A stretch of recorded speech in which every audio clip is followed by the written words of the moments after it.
Hey everybody, my name is Ken Rawson and I'm part of the incredible middle school student ministry team and I guess high school team in Port Clinton. Today has been a rough day for many of us. This morning we got the news that one of our friends, Todd Enderle, was killed in a car accident.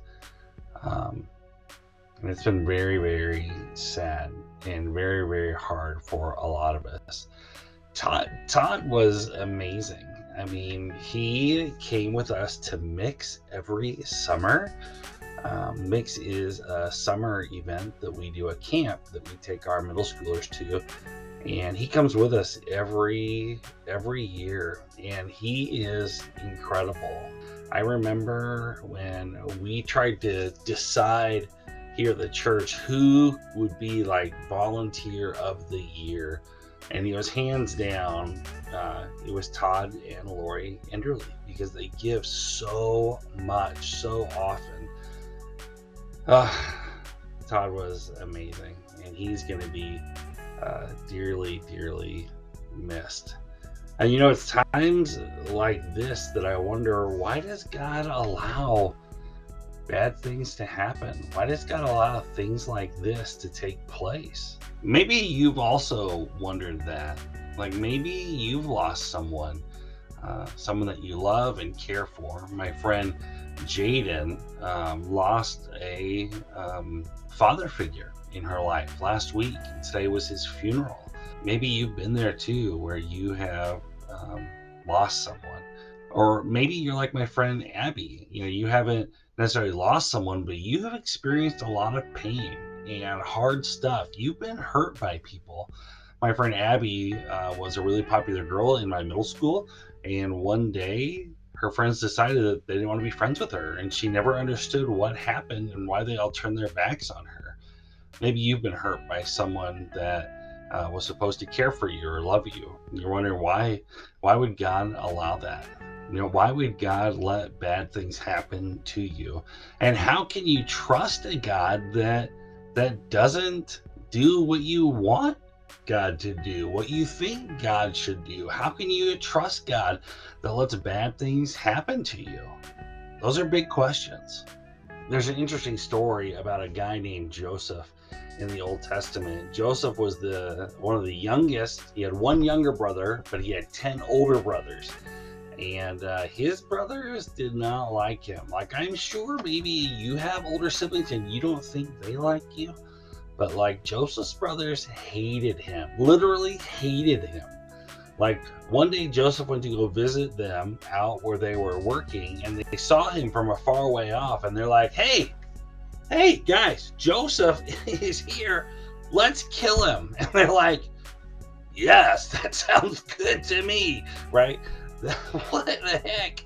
One of his brothers just like, hey, let's maybe not kill him, but we have this empty well here. Let's just throw him in there and let him die there. They're like, yeah, plausible deniability. Yeah. We'll just say he fell in there. Yeah, we'll say that, a goat killed him or a wild animal came out and killed him. Yeah, that's a good idea, right? So Joseph gets there. He's like, hey, brothers, what's going on? And they're like, get over here. And they, throw him in this pit. And he's like, haha, funny guys. All right, guys, come let me out. Right. And they're not letting him out, obviously. And it wasn't until they saw these slave traders going by. And they're like, hey, you know what? We can make some money off this deal. Let's sell Joseph and get some money. Like, oh, yeah, man, let's do that. So they do that. They call the slave traders over. They're like, how much will you give us for this punk kid? I mean, he's a really hard worker. Anyway, they sell him to slavery, and Joseph was like, oh, yes, I'm being saved. You guys changed your mind. Thanks, guys. And then he gets taken with this slave. What's going on, guys? So Joseph becomes the slave of a guy named Potiphar, and basically kind of grows up in that household and becomes super, super trusted. Well, Potiphar wasn't the only one who liked Joseph. Potiphar's wife liked Joseph.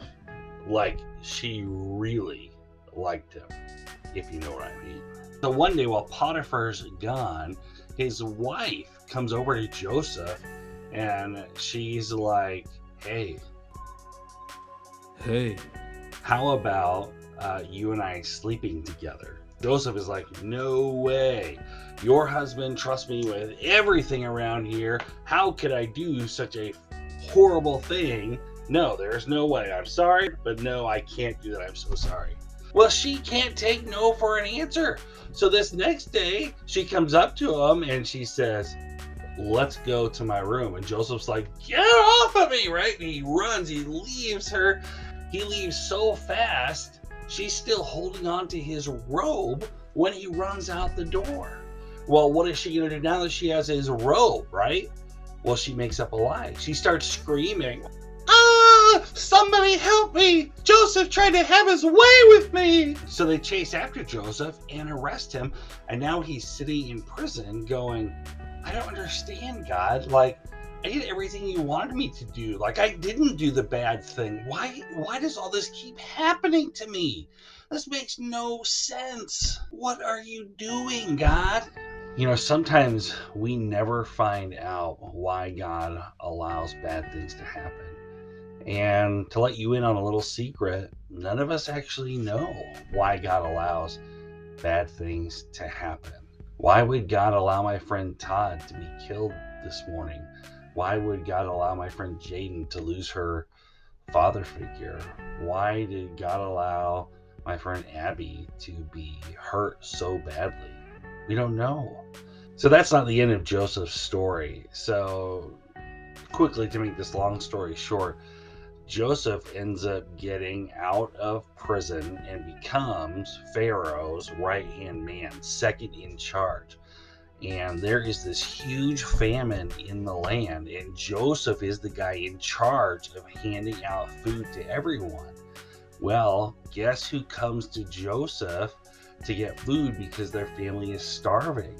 His brothers. They haven't seen him in years. And now they're coming to him.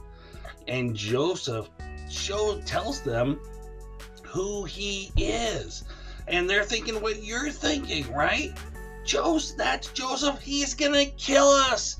He's going to kill us for all the bad things that we did to him. What were we thinking? We're all going to die. But check out what happens. Joseph tells them this. You intended to harm me, but God intended it all for good. He brought me to this position so I could save the lives of many people. What? That is crazy. That is absolutely crazy. Joseph is going, hey, all those bad things, God used those for good. What? There's another guy in the Bible. His name is Job. And Job's family, all his children get killed. He loses all his money, all his livestock, and all his friends are like telling him, man, you must have done something bad. But Job hasn't done anything bad. In fact, he is trusting God amidst the hard stuff. This is what he tells his friends. Even if God kills me, I'll still put my hope in him. That's crazy. And what happens to Job later on? He gets even more kids and even more money. God takes care of him. You know, even in my life, that's happened. My dad died when I was just like 8 months old, and I never saw him like that. I remember. I don't have any memories with him. And yet, God brought me a stepdad when I was 12 or 13 years old, and his name is Larry Stilgebauer. And I'm telling you, if my dad wouldn't have died, I would never have my dad, my stepdad, Larry, and he's incredible.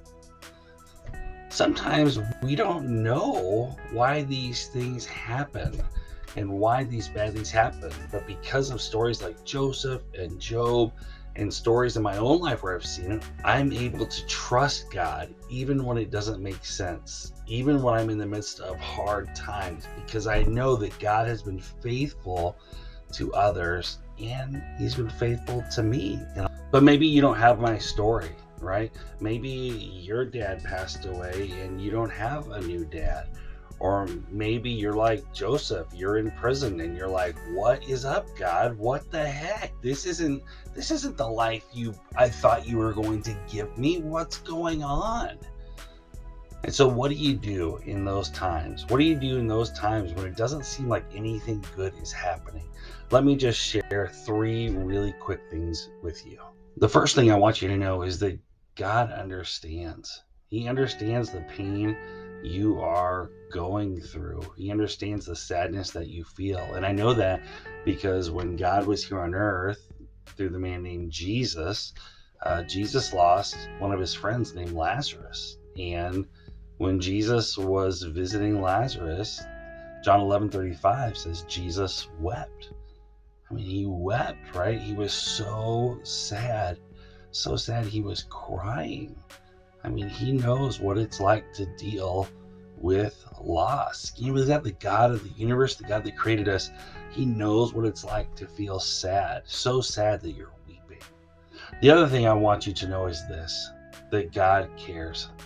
God cares about you. There's a great verse that says, he will not crush the weakest reed or put out a flickering candle. You know, a lot of us kind of feel like a bent and broken weed, or we feel like a smoldering, flickering candle. We feel just like life is really, really hard. And he is not going to let those hard things be the end of our stories. The third thing I want you to know is this: God is with you. God is with you. I know it may not seem like that. It may seem like God is farther away than you can even imagine. You may be praying and not be able to sense his presence, or feel like you're just talking to yourself. I totally get that. But I want you to know that even in those times when you feel farthest away from God, that he is closer to you than ever. This verse from the book of Psalms, this is Psalm 34. It says this: the Lord is close to the brokenhearted and saves those who are crushed in spirit. Wow, I love that. He saves those that are crushed in spirit. So those are the 3 things. God understands, God cares, and God is with you.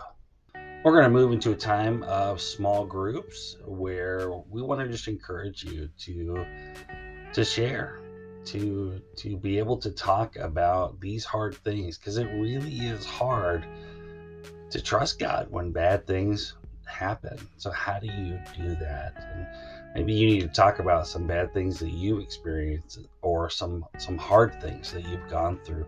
Maybe you knew Todd and you'd like to talk about him and share some of your favorite memories with him. Or maybe you'd like to explore, tell me more about these verses that Ken talked about. We love you, we care about you, and we want you to know that we're here for you, and that when you are struggling and wondering where is God, we are here with you in that, praying for you and with you. And I hope you have a great small group experience today.